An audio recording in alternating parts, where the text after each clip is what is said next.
বন্ধুরা, মুখোশ কিচেনে নতুন একটি রেসিপিতে আপনাদের সকলকে স্বাগত জানাই। দেখুন, এখানে 6টি হাঁসের ডিম রেখেছি। এই হাঁসের ডিম আর পাঁচটা গোটা আলু, ছোটো আলু। এই আলু আর এই হাঁসের ডিমগুলো কড়াতে গরম জলের মধ্যে আমি জল দিয়ে ডিমগুলোকে আর আলুটাকে সিদ্ধ করে নেব। এবারে আস্তে আস্তে কড়াটার মধ্যে দিয়ে দেবো এগুলো সব। জলটা গরম হয়ে গেছে, এর মধ্যে দিয়ে দেবো।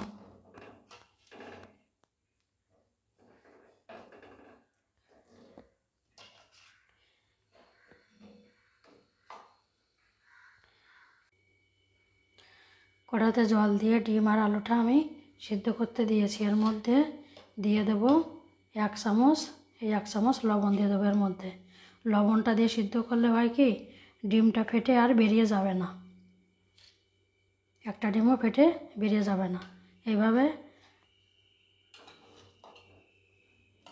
জলটার সঙ্গে মিশিয়ে নেব। মিশিয়ে নিয়ে এটাকে আমি ঢাকা দিয়ে এটা সিদ্ধ করে নেব। করে নিয়ে এখানে দেখুন, আমি একটা নারকেল কুড়িয়ে রেখেছি। এই নারকেলের দুধটাকে দিয়ে এই হাঁসের ডিমটা আমি রান্না করব। দেখুন বন্ধুরা, ডিমটি কিছুক্ষণ ঢাকা দিয়ে রাখার পরে এটা সিদ্ধ হয়ে গেছে। এটাকে আমি এখন নামিয়ে একটু ঠান্ডা জল দেব, দিয়ে তারপরে এই ডিম আর আলুটাকে বেছে নেব।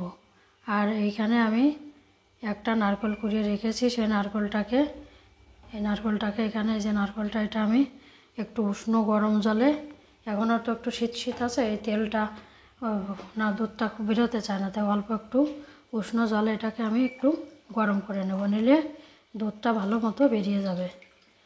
এটাতে বেশি জল দেওয়া যাবে না, দিলে আবার স্বাদ লাগে না। একটু কম জল দিয়ে এটাকে করতে হবে। এখানে ডিমটাকে আমি সিদ্ধ হয়ে গেছে, কড়া থেকে নামিয়ে এটাকে আমি ভালো করে বেছে নিয়েছি। দেখুন, একটি ডিমও ভাঙেনি। একটু লবণ দিয়ে দিলে এটা ভাঙবে না, এইভাবেই থাকবে। আর এখানে আমি একটা নারকেল কুড়িয়েছিলাম, সেই নারকেলটাকে প্রথমে জল না দিয়ে টিপিয়ে এরকম হাত দিয়ে চিপে চিপে এই দুধটাকে বের করে রেখেছি। এই দুধটা শেষের দিকে দিলে খুব স্বাদ হয় খেতে। কড়াটার মধ্যে 3 চামচ তেল দিয়েছি। তেলটি গরম হয়ে গেছে। এখন ওর মধ্যে আমি ডিমগুলো দিয়ে এগুলোকে ভালো করে ভেজে নেব।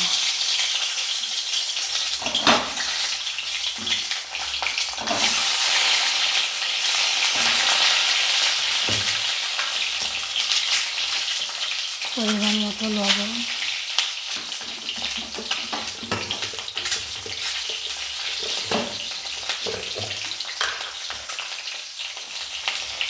হলুদ দিয়ে ডিমটাকে আমি ভালো করে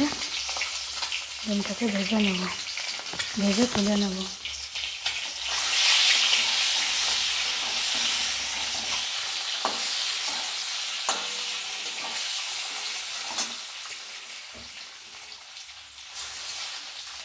এই একইভাবে আলুটাকেও আমি ভেজে তুলে রেখে দেবো।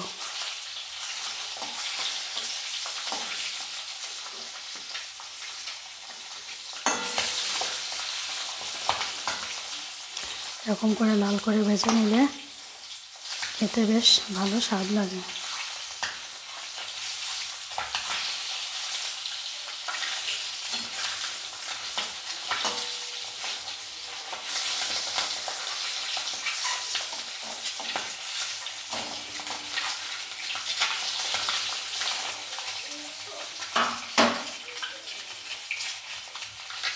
ডিমটি ভাজি হয়ে গেছে, এটাকে আমি ডিমটাকে তুলে নেব।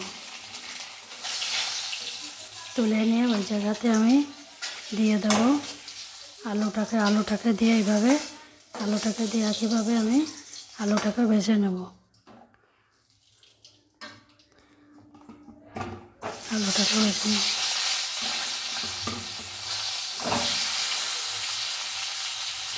দিয়ে পরিমাণ মতো লবণ আর একটুখানি হলুদ দিয়ে দেবো। হলুদ দিয়ে তাকে আমি এভাবে ভেজে নেব।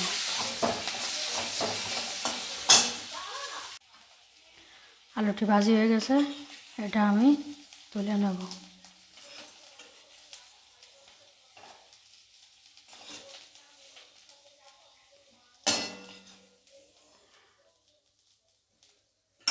তুলে নেই কড়াইতে আমি 1 চামচ তেল দিয়ে দেবো। এখানে 1 চামচ তেল দিয়ে দেবো।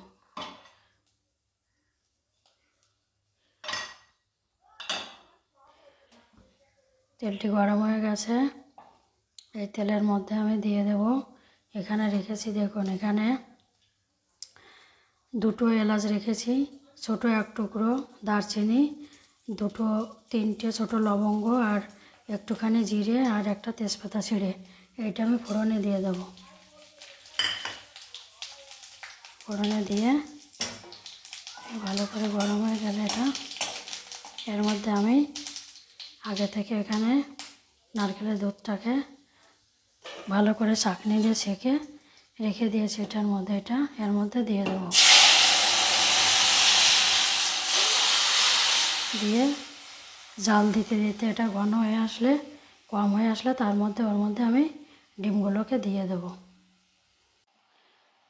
নারকেলের দুধটি ফুটে উঠেছে, এখন এর মধ্যে আমি দিয়ে দেব পরিমাণ মতো, এখানে হলুদ দিয়ে দেব, পরিমাণ মতো হলুদ আর পরিমাণ মতো লবণ। কমই দেব, ওগুলো আগে ভাজিতে দিয়েছি তো, এই জন্য একটু কমই দিয়ে এটাকে ভালো করে এইভাবে ফুটিয়ে নেব। ফুটিয়ে তারপরে শেষের দিকে ওগুলো সব রেডি হয়ে গেছে, ডিম আর আলুটা ওটা শেষের দিকে দিয়ে দেব। ঝোলটি ঘন হয়ে এসেছে, এর মধ্যে এখন আমি এই ডিমটাকে একটা একটা করে দিয়ে দেব, আর আলুটা একটু পরে দেবো, কারণ কি আলুটা বেশি সিদ্ধ হয়ে গেছে বলে ওটাকে একটু পরে দেব।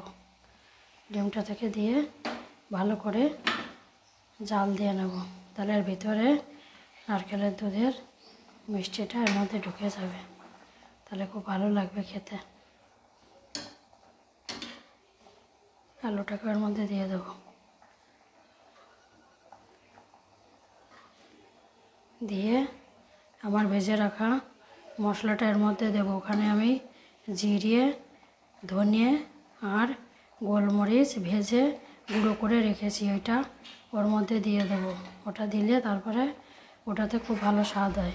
আপনারা এখানে গরম মশলাও দিতে পারেন, আমি ওই মশলাটা দিই বলে ফোড়নে একটু মশলা দিয়েছি, এই জন্য ওখানে আর ওইটা দেব না। আর এখানে রেখেছিলাম ওই প্রথম যে দুধটা, ওইটা এর মধ্যে এখন আমি দিয়ে দেবো এর মধ্যে। এভাবে দিলে এটাতে খুব স্বাদ হয় ভালো।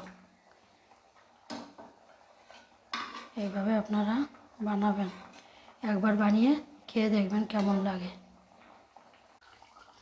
দেখুন বন্ধুরা, ডিমটি হয়ে গেছে, এখন এটাকে আমি নামিয়ে নেব। দেখুন ডিমটি হয়ে গেছে, নামিয়ে এনেছি। এইরকম নারকেলের দুধ দিয়ে হাঁসের ডিম রান্না করে একবার খেয়ে দেখবেন আপনারা, খুব স্বাদ লাগে খেতে এটা।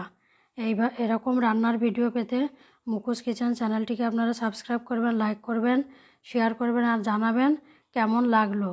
আর আপনারা ভালো থাকবেন সবাই বন্ধুরা।